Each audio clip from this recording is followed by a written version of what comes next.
बड़ी खबर कोटा से, जहां हिजाब के साथ परीक्षा पर बवाल मच गया। ये बड़ी खबर कोटा से मिल रही है। परीक्षा के लिए हिजाब पहनकर पहुंचे तो उसको लेकर बवाल मच गया। हिजाब पहनने पर अभ्यर्थी ने रोक लगाई। सोशल मीडिया पर यह वीडियो वायरल हो गया। इम्तिहान नहीं, इज्जत का सवाल, अभ्यर्थी का यह कहना है। कई परीक्षा हिजाब में दे चुकी है अभ्यर्थी, ये भी सवाल उठ सके हैं। प्रवेश पत्र में भी हिजाब में फोटो है। मामले ने अब तूल पकड़ लिया। ये बड़ी जानकारी सामने आ रही है, जहां पर हिजाब पहनकर परीक्षा देने को लेकर बवाल मच गया है। हालांकि इसको लेकर कई तर्क दिए जा रहे हैं। सवाल ये भी कि आखिर जब पहले परीक्षाएं हिजाब पहनकर दी गई हैं तो अब इसको लेकर इतनी आपत्ति क्यों? और सोशल मीडिया पर इसको लेकर ये वीडियो लगातार वायरल हो रहा है।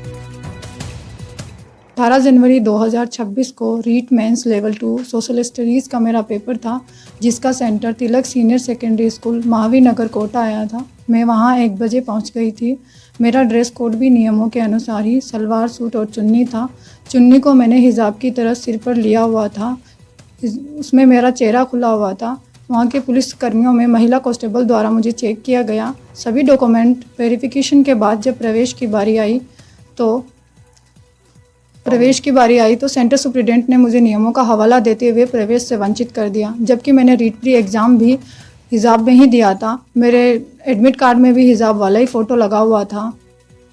हिजाब में मेरा चेहरा खुला हुआ था।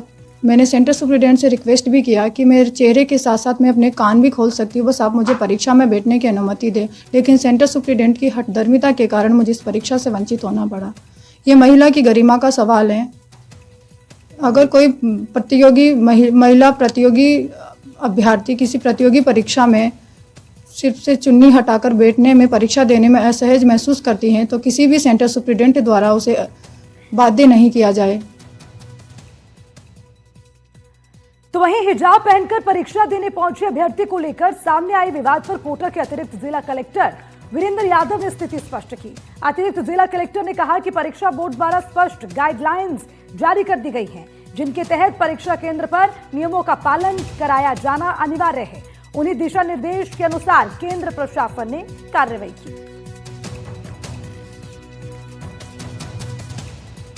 कोटा के तिलक स्कूल पे मुझे शाम को जानकारी मिली कि एक बच्ची जो थी एग्जाम देने आई थी और उसको हिजाब पहनने के कारण प्रवेश नहीं दिया गया।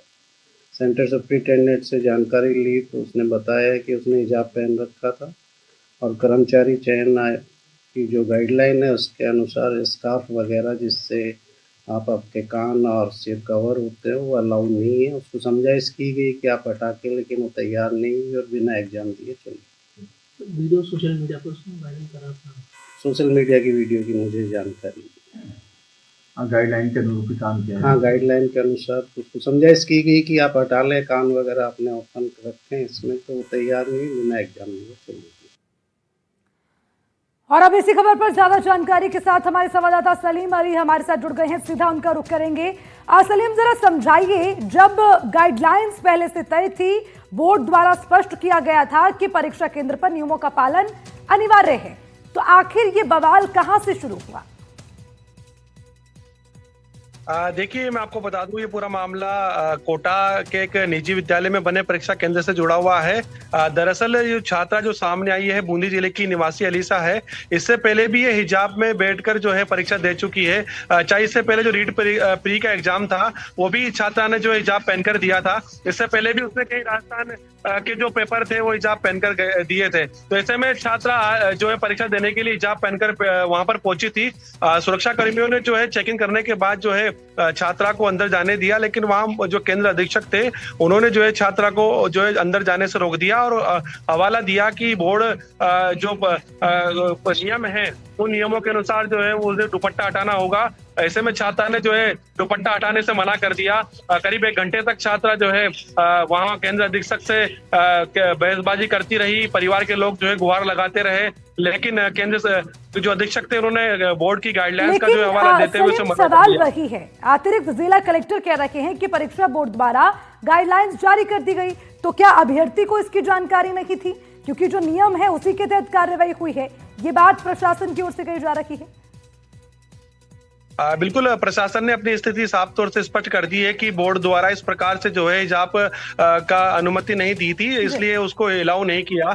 जबकि छात्रा का ये दावा है कि जो प्रवेश पत्र में जो नियम लिखे गए हैं उसमें दुपट्टा और तमाम जो चीजें हैं वो सिर पर ओढ़कर ले जाई जा सकती है, ऐसा दावा छात्रा ने किया है। और इसका हवाला उसने जो है एनडीटीवी को भी बताया, जो उसके प्रवेश पत्र पे चीजें लिखी हुई थी। लेकिन कोटा के जो अतिरिक्त जिला कलेक्टर उन्होंने साफ तौर से कहा कि अन्य छात्र भी इस घटना का विरोध कर रहे थे कि हमारा दुपट्टा जो है सिर से उतार लिया, तो ऐसे में छात्रा का भी दुपट्टा जो है सिर से उतारना आवश्यक है, अलग अलग नियम क्यों बने। ऐसे में छात्र साफ तौर से कह रही है कि हम अन्य जो परीक्षा हुई है राजस्थान की वो हिजाब में ही देकर आई थी, तो ऐसे में हिजाब की कोई आपत्ति नहीं थी। हिजाब उसने जो है सुरक्षा कर्मियों को खोल के भी दिखा दिया था, यानी कोई आपत्ति जो है हिजाब को लेकर उसकी तरफ से नहीं थी। जबकि छात्रा एनडीटीवी से साफ तौर से कह रही कि जब राजस्थान का इतिहास गौरवशाली है, महिलाओं का मान सम्मान यहाँ पर किया जाता है, तो एक तरीके से वो कह सकती है कि वो इस बिना हिजाब के जो है अनकंफर्टेबल महसूस कर रही थी, तो इसलिए वो हिजाब का जो है हिजाब को लेकर ही साफ तौर से अंदर जाने की बात कहती हुई दिखाई दे रही थी।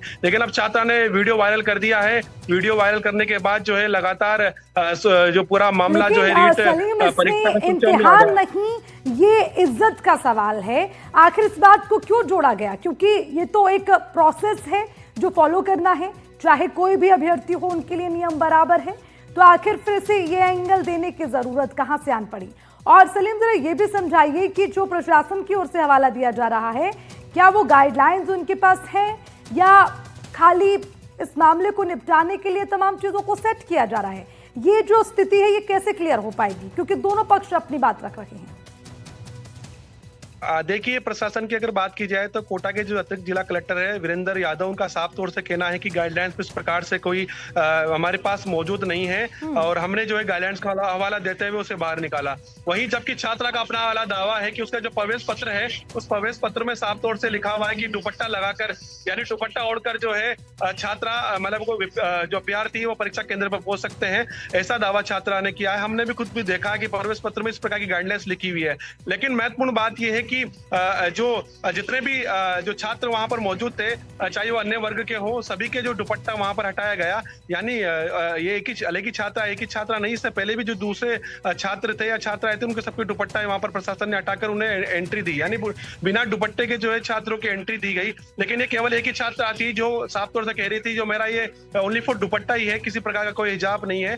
वहां की सुरक्षा कर्मियों ने जो है इसे चेक किया है, किसी प्रकार की संदिग्ध वस्तु नहीं है, केवल मुझे जो है इस दुपट्टे के आधार पर जो है सिर पर ओढ़ के जाने की इजाजत दी जाए। लेकिन फिर अब आगे जिस तरह से या जिसको हिजाब पहनने से इनकार किया गया, अभ्यर्थी उसको लेकर सवाल उठा रही हैं, लेकिन अब आगे क्या इसको लेकर उनकी मांग है? कार्रवाई होनी चाहिए, क्या तैयारी उनकी है इसको लेकर? वो शिकायत दर्ज करवाएंगी या इसको लेकर कैसे स्पष्ट करेंगे स्थिति? देखिए, अभी तक तो प्रशासन ने इस पूरे मामले में कोई एक्शन लेने को जो है एनडीटीवी को बताया कि किसी प्रकार का एक्शन अभी तक नहीं लिया गया है। केंद्र अधीक्षक की यहाँ पर प्रशासन अपना बचाव करते हुए दिखाई दे रहा है, लेकिन हमारे पास सूत्रों से जानकारी मिली है कि अभ्यर्थी की ओर से कोई शिकायत की गई है क्या? कोर्ट का दरवाजा खटखटाने की बात कहती हुई दिखाई दे रही है। सलीम, अभ्यर्थी की ओर से कोई शिकायत दर्ज नहीं? अभी तक तो इस प्रकार की कोई प्रशासन को उसने कोई शिकायत नहीं दी है। यानी कि अभी दोनों तरफ से ऑफिशियली कोई एक्शन नहीं लिया गया है। सलीम, इस पर बने रहिएगा, लगातार अपडेट आपसे लेंगे। शुक्रिया तमाम जानकारी के लिए।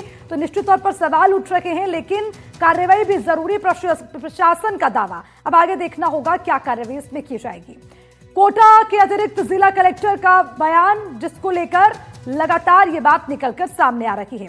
और इसी के साथ इस बुलेटिन में फिलहाल के लिए इतना ही। आप देखते रहिए एनडीटीवी राजस्थान। नमस्कार।